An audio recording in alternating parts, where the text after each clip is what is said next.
흥부, 신봉사.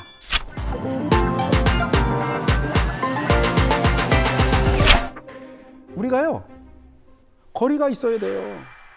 나는 나고요, 얘는 얘고요. 얘도 하나의 동등한 인격적 주체예요.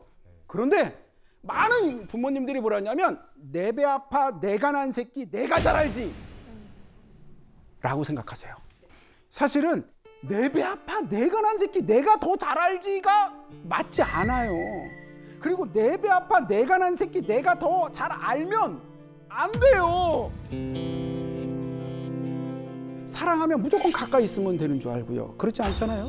얼만큼의 거리를 유지해서 얼만큼의 것을 가지고 우리가 살 것인가를 잘하는 게 굉장히 자기가 살아가는데 또 정신적으로 유연하게 사는 것이 얼마나 중요한지를 훈련하고 연습해야 되거든요. 자, 이제 한 가지 얘기를 더 해보도록 하겠습니다.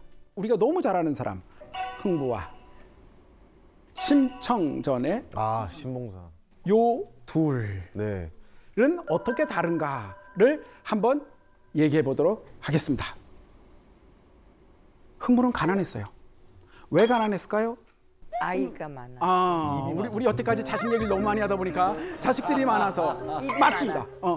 자식들이 많아요. 자식들이 많아서 입이 많아. 맞습니다.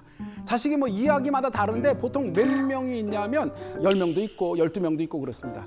그렇죠? 네. 그래서 가난했다. 그렇게 볼 수 있습니다. 그럴까요? 엄청나게 가난한 흥부인데 흥부가 자식을 줄줄줄 낳았어요. 자식을 우리 줄줄줄 낳는 걸 뭐라고 할 수 없다는 얘기 분명히 말씀드렸습니다. 흥부는 무슨 일을 했나요, 그럼? 흥부는 어떤 일을 했나요? 그럼 흥부 직업이 뭐였지? 그니까 농사인가? 문직인가? 흥부가 주로 한 일은 형네 집 가가지고 막 인정에 호소해가지고 뭐냐면 돈을 받아내거나 먹을 걸 받아내고 네. 그것도 아니면은 매품을 팔러 가서 대신 돈을 받고 분장 같은 엉덩이 거. 대고 매품을 맞는 이런 일을 했습니다. 알바로서 그런 일을 했어요. 여기서 너무 중요한 질문 한 가지. 흥부는 왜 일을 안 하죠? 게을러요? 게을렀나 본데요? 자, 좋습니다. 다 맞는 말씀이에요. 그런데 여기서 진짜 더 중요한 질문은, 정확한 질문은 흥부는 애를 줄줄줄줄 낳았어요. 네. 그 애들은 뭐 하죠?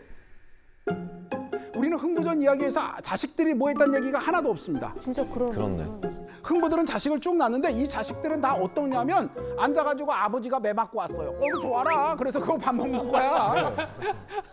아버지가 가가지고 뭐 뺨 맞고 왔어요. 예를 들면 밥을 먹어요. 아까 10명이라고 그랬잖아요. 네. 매년 한 명씩 낳다 치고 그럼 좋아요. 최소한 첫 번째에는 몇 살이 됐겠어요? 꽤 컸겠죠. 네. 옛날에 이 정도면 다 일을 시작했어요. 도대체 흥부의 그 많은 아이들은 왜 아무 대책 없이 일을 안 했을까요? 아빠가 다 해주니까 보고 배운 게 아빠. 정확하게 말씀하셨습니다. 정확하게. 아빠가 다 해주잖아요, 보는 거.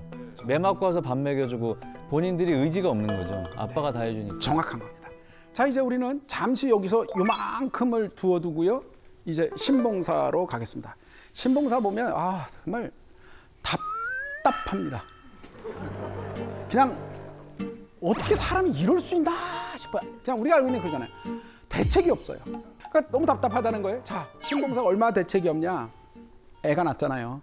애를 낳아서 이제 키울 수가 없으니까 젖동량 먹여가지고 이렇게 키웠잖아요. 그런데 이제 어느 날 애가 늦게 오잖아요. 그래서 우리 심청전 앞부분 막 호여이 나가다가 물에 빠지고 그래서 막 떠내려가는 거죠. 그런 걸 어떻게 하냐? 몽은사 시주승이 가다가 그 사람을 건져내요. 아이고 내가 해서 고맙습니다. 아이고 부처님께 고맙습니다. 막 이러니까 눈이 안 보이시는구만. 공양미 300석만 하면 눈이 번쩍 뜰 텐데. 그래요? 그러면 내가 그걸 해야지요 하고 도움을 받았으니까 고맙기도 하고. 내가 얘기했잖아요. 대책 없는 사람. 네. 이런 아버지도 가끔 있어요. 거기다 공양미 300석을 쭉 쓴 거예요. 공양미 300석이 얼마나 큰 돈인지 하면 기와집 한 채를 완전히 지을 수 있는 돈이에요. 엄청난 돈인 겁니다. 그걸 뜩 한 거야. 말도 안 되잖아요. 금방 후회는 합니다만 결국 그걸 알게 돼서 자, 심청이는 어떻게 됩니까? 그것을 해결하기 위해서 저기 남경 가는 상인들에게 자기 몸을 팔아서 이 아버지 드실 수 있는 거 다 해놓고 결국 인당수로 가는 그 얘기지 않습니까? 맞습니다. 둘 다 별론데 흥부, 신봉사 이 둘 중에 그나마 누가 더 괜찮나요? 둘 다 나빠. 둘 다 나쁘고 둘 다 무책임하고 둘 다 대책 없고 무능해요. 근데 방금 말씀드린 대로 대책 없는 사람 1순위를 꼽아라 그러면 대책 없는 사람 1순위요? 어. 최악을 뽑으라는 거예요. 최악. 그럼 신봉사죠. 정말 가만히 가 있지 좀. 네. 그죠? 주접을 떨어가지고. 진짜. 개뿔도 모르면서. 그러니까. 그렇죠? 개뿔 모르면서. 그렇죠. 예, 쥐뿔도 모르면서. 그렇죠. 그것도 모르면서 그런 문제를 일으켜 냈던 거예요. 그런데 사실은 우리가 한번 생각해 봐야 될 문제가 있습니다. 여기 흥부의 자식들과 심청이 중에 누가 더 낫나요? 제가 묻는 제가 죄송할 정도죠. 누가 더 낫나요? 말할 필요도 없죠. 심청이가 낫죠. 얘네들은 이름도 없어 그냥. 이름이 필요가 없으니까. 그런데 얘는 괜찮고요. 얘는 아니게 됐어요. 자, 핵심은 뭐냐면 신봉사는요. 우리가 너무 대책 없고 이상한 사람이라지만은 이 사람은 정말 무능한 건가요? 무책임한 건가요? 무책임하긴 합니다. 자기가 할 것도 아니만. 그러나 신봉사를 무능하다고 할 수 있을까요? 신봉사 생각해보면 문가는 했어요. 애가 낳는데 어디다 버린 것도 아니고 젖동량? 우리 아까 버렸죠. 맞아요. 젖동량도 하고요. 안 보이죠. 뭐 했고요. 거기도 물론 좀 문제를 일으키긴 했지만 애가 오나 가만히 집에 계시지. 네. 거기 기어가시다가 넘어지고 뭐해서 문제를 일으켰어요. 신봉사는 뭐래도 하려고 했습니다. 신봉사의 가장 큰 문제는 뭐였냐? 앞이 안 보인다는 장애였어요. 우리가 갖고 있는 것 중에 가장 큰, 너무 쉽게 말은 하지만 어려운 게 뭐냐면, 장애는 뭐 좀 다른 거야, 불편한 거야 하지만은 우리는 장애인이었다는 신봉사를 있는 그대로 보지 못하는 오류가 있어요. 신봉사는 자기 수준에서 할 수 있는 최선을 했습니다. 맞습니다. 물론 무책임한 건 있어요. 자기도 모르게 충동으로 그런 행동했지만 뭐래도 하려고 끝없이 노력한 사람이 신봉사라면, 흥부는 사지도 멀씨래. 부모님들 맨날 하시는 얘기죠. 모두 있어. 하다못해 실패해도 기댈 만한 모두 있는데 얘는 한 게 아무것도 없어요.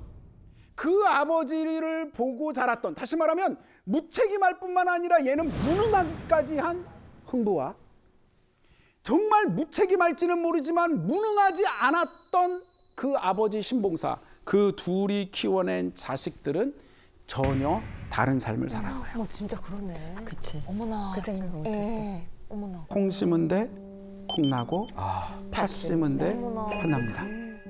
흥보의 자식들이 아무것도 한 게 없고, 그러나 심청이는 자기 나름대로 무엇인가 일을 해결하려고, 정말 옳지 않은 일이지만은 내 몸을 팔아서 아버지 뭐 눈을 뜨게 하겠다는 그런, 그 시대는 맞는, 지금은 말도 안 되는 그런 야무진 성격인 거는 모두 다 바로 신봉사 때문이었던 거죠.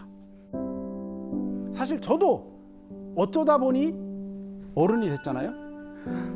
우리 치즈처럼 어쩌다 보니 부모가 됐어요. 연습해 본 적도 없고요. 해본 적도 없고요. 잘 몰라요.